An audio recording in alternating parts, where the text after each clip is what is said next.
Episode 63. It would have been hard to say whether Ron's face or the quaffle was a deeper scarlet when he returned again to playing hide. Malfoy and the rest of the Slytherin team were howling with laughter. On his third attempt, Ron caught the quaffle. Perhaps out of relief, he passed it on so enthusiastically that it soared straight through Katie's outstretched hands and hit her hard in the face.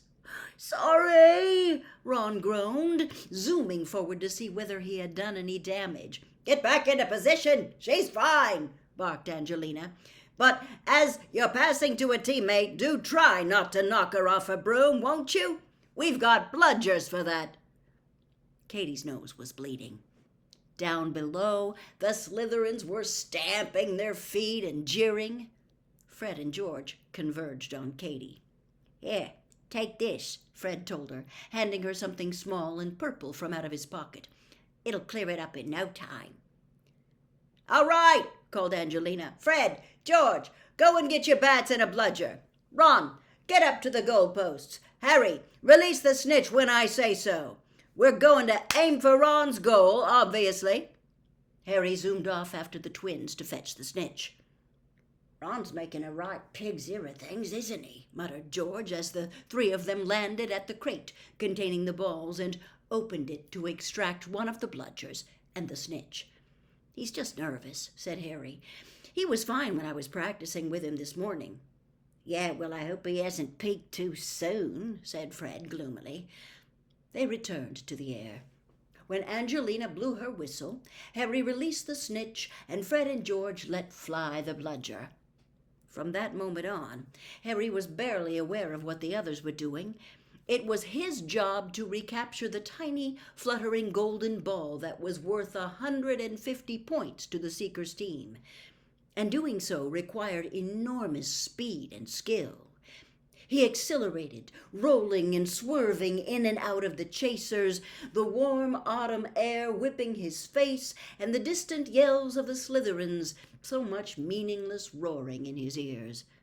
But too soon the whistle brought him to a halt again. "Stop! Stop! Stop!" screamed Angelina. "Ron, you're not covering your middle post." Harry looked around at Ron, who was hovering in front of the left-hand hoop, leaving the other two completely unprotected. "Oh, sorry. You keep shifting around while you're watching the chasers," said Angelina. "Either stay in center position until you have to move to defend a hoop, or else circle the hoops. But don't drift vaguely off to one side. That's how you let in the last 3 goals." "Sorry," Ron repeated, his red face shining like a beacon against the bright blue sky. "And Katie, can't you do something about that nosebleed?" "It's just getting worse," said Katie thickly, attempting to stem the flow with her sleeve. Harry glanced around at Fred, who was looking anxious and checking his pockets. He saw Fred pull out something purple, examine it for a second, and then look around at Katie, evidently horror-struck. "Well, let's try again," said Angelina.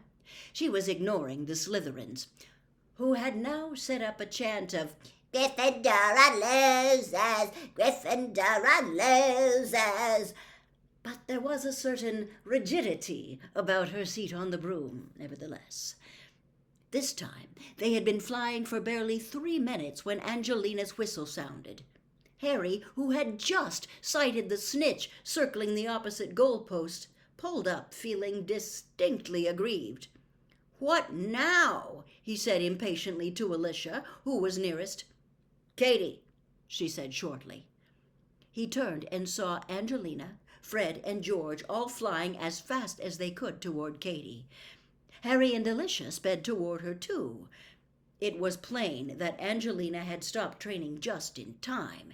Katie was now chalk white and covered in blood.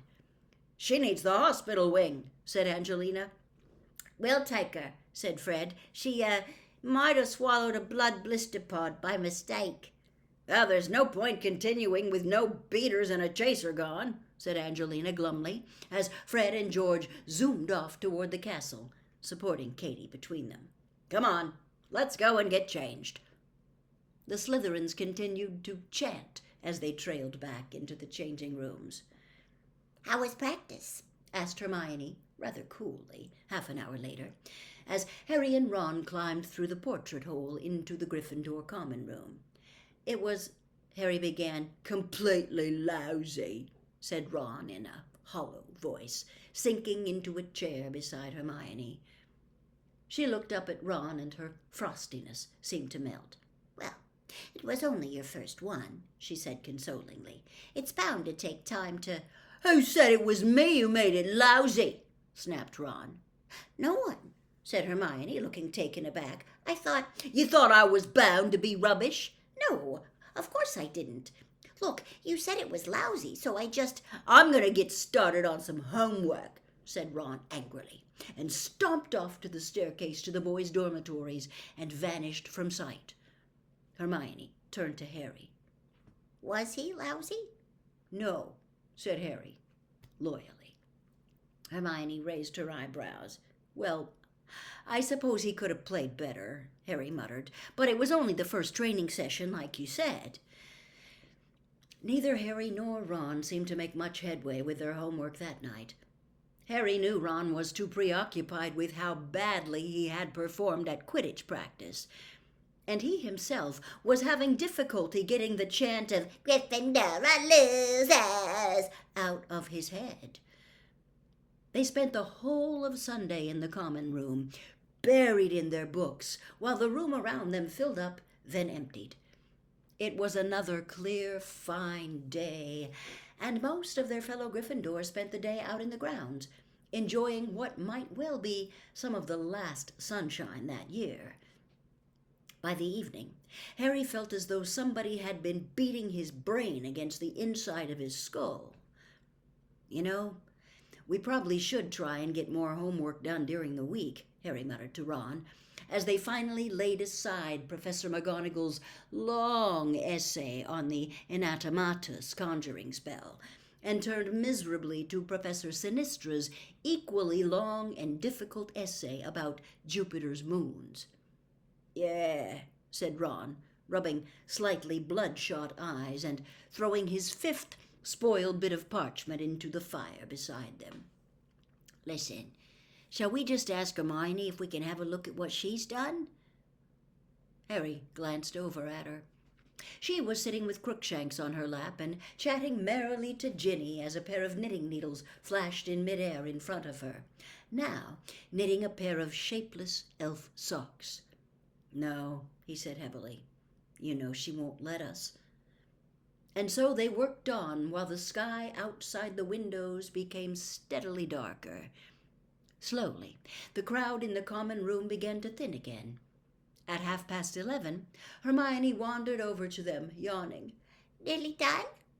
"No," said Ron shortly. "Jupiter's biggest moon is Ganymede, not Callisto," she said, pointing over Ron's shoulder at a line in his astronomy essay. "And it's Io that's got the volcanoes." "Thanks," snarled Ron, scratching off the offending sentences. "Sorry, I only—" "Yeah, well, if you just come over here to criticize." "Ron!" "I haven't got time to listen to a sermon, all right, Hermione? I'm up to my neck in it here." "No, look." Hermione was pointing to the nearest window. Harry and Ron both looked over. A handsome screech owl was standing on the window-sill, gazing into the room at Ron. "Isn't that Hermes?" said Hermione, sounding amazed. "Blimey, it is," said Ron quietly, throwing down his quill and getting to his feet. "What's Percy writing to me for?" He crossed to the window and opened it. Hermes flew inside, landed upon Ron's essay, and held out a leg to which a letter was attached. Ron took it off, and the owl departed at once, leaving inky footprints across Ron's drawings of the moon Io. "That's definitely Percy's handwriting," said Ron, sinking back into his chair and staring at the words on the outside of the scroll. "To Ronald Weasley, Gryffindor House, Hogwarts."